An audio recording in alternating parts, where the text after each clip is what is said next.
Hey yo, we're back again with yet another PlayStation video. Today we're talking PS5 tips and settings every PS5 owner should know to get the most out of their console. If you love PlayStation content, please hit that subscribe button. With that being said, let's jump straight into the video. Did you know you could easily customize your welcome screen? On the welcome screen, you can find all your widgets about trophies, battery status, see who's online, and see how much storage you have left.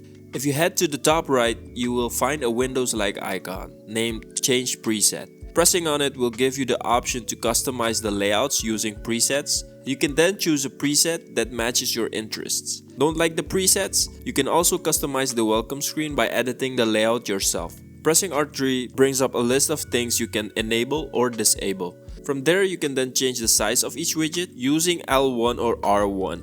Use the square button to change the position. I like my dashboard clean and minimal, so most things on here I have disabled. Beside the Windows-like icon, you will find the change background option. Here you'll get a variety of some cool default wallpapers to choose from. And if you'd like to add your own custom wallpaper, there's no dedicated setting if you want to do that, but there's a workaround. All you have to do is download your custom wallpaper onto a USB drive to get it on the PS5. From there, you'll have to make a screenshot of your image on the PS5. The screenshot will then pop up in the Media Library tab. Head over to the Media Library tab, and from there you can select your custom wallpaper. It's not the fastest way, but at least there's a way you can use any image as your PS5 wallpaper.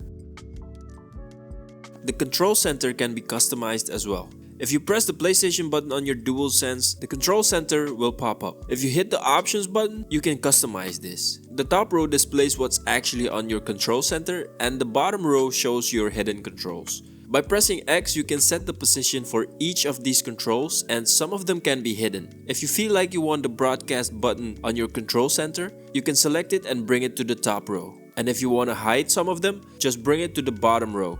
Do you want to squeeze some extra battery life out of your DualSense controller? Jump into settings, scroll all the way down to power saving, and you can change the set time until controllers turn off option to anything you'd like. I have it to don't turn off. But if you want to extend the battery life, have it set to 10 or 30 minutes. That way the controller doesn't drain out while you're away or taking a break. You can also change a couple of settings you don't really need. Scroll all the way down to accessories, go down to controller, and from there you can change the settings like the vibration intensity off or to the lowest setting. In this case, the lowest setting is weak. And you can also adjust the trigger intensity and brightness of the LEDs on your controller. Did you know that when you're charging devices on the PS5 through USB, the power to those ports automatically switch off after 3 hours by default? So to change this to a better option, head into your settings, go to System, and scroll all the way down to Power Saving. After that, you want to go into Features Available in Rest Mode. Then you want to select Supply Power to USB ports and change this to Adaptive. With this enabled, you will get power on your USB ports until all of your devices are fully charged. Are all of your friends on PC while you're the only one on PS5? No worries. If you're playing cross-play games with your friends and you want to join their Discord channels, here's how you do it. First, you want to make sure your PlayStation account is linked with Discord. Head into Settings, go down to User and Accounts. After that, head into Linked Services, and from there, you can link your Discord account. Once you've done that, hit the PlayStation button on your controller to open up the control center. Head over to Game Base, and go all the way down where you can see the Discord logo. There you will find all your Discord servers and you're ready to join your friends. Or you just don't want to join your friends. With this setting, you don't really want your friends noticing you just hopped on the game. Invisible mode allows you to log into your PS5 while appearing offline. Head over to your account on the top right and change your online status to appear offline. Or you can do it right after you've turned on your PS5. So before logging in, instead of signing into your account right away, you want to hit the options button. And from there, select appear offline. Now no one knows you're playing. The PlayStation button on your DualSense has multiple uses.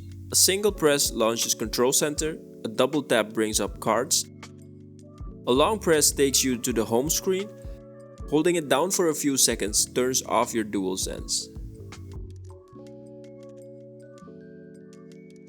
Underneath the PS button, you also have a mute button. If you press it once, it will mute your microphone. And if you want to mute everything, including the audio coming out of your PlayStation, you can just press and hold, and everything will be muted. Press the button again to unmute. Now, if you want your Dualsense microphone to always be muted right after you've logged in, head over to the sound section in the settings, change the microphone status when logged in from on to mute.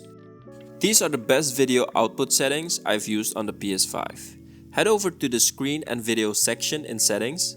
First, you want to check your current video output signal and the information for the connected HDMI device. Here you can see what your TV or monitor is capable of displaying, whether VRR and HDR modes are supported, and which resolution are available. And for the video output settings, you want to change the resolution to your monitor's resolution. In this case, we're going to use 2160p, in other words 4K. Enable enhanced image quality for PS4 games, which is self-explanatory. VRR is variable refresh rate. If your TV or monitor supports this setting, you want to turn this on. This will reduce tearing, stutters, and improve responsiveness. 120Hz output. Again, if your TV or monitor supports this setting, you want to turn this on. Do keep in mind, not every game supports 120Hz, so you might not always get a 120Hz output on some games. ALLM, Auto Low Latency Mode. This setting being on just tells your display to turn off any unnecessary post-processing to keep latency as low as possible. Video transfer rate is left on automatic. HDR is set to always on to get the best colors. The rest of the settings are left on automatic.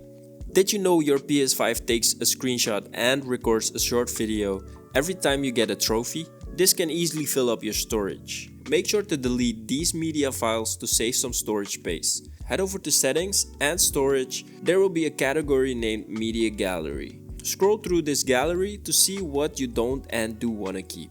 Most of the time you won't need half of what's in here, so go ahead and delete those. You can also disable all of these auto recordings in the settings under the Captures and Broadcast tab. Enter the Captures section, scroll all the way down until you find Trophies, and then you can change the setting, Save Trophy Screenshots to whatever you like. I have mine on None. The same goes for Save Trophy Videos. Have you ever played a game and got stuck somewhere? If you press the PlayStation button on your Dualsense, you will see a Game Help section pop up. You can utilize this to find a bunch of tips and tricks about the game you're currently playing. This can be very useful, especially when playing those puzzle solving type games, if you ever need the help. Before we end the video, I've got 4 more bonus tips for you. Did you know that if you have multiple Dualsense controllers connected, the lights under the touchpad indicates which player you are? So 1 dot means you're player 1 and 2 dots means you're player 2. You can listen to music while playing your favorite game. Press the PlayStation button to open the control center. Head over to the music icon. From there you can set up your Spotify or Apple Music playlist. Putting your PS5 in rest mode has several useful benefits. You get faster startups, so you can jump straight back into a game very quickly. You can use it for automatic downloads and updates while you're away. On rest mode, you can keep charging your controllers and accessories until they're full. You can buy or download games straight from the PlayStation app and have them ready when you turn on the PS5. Ever tried turning on your PS5 at night and suddenly it sounds like you triggered an alarm? Yeah. This setting lets you boot up your PS5 without waking up the whole house. Head over to System in the settings, Beep and Light, and you can lower the volume from high to low. Or even just disabling it might do the trick.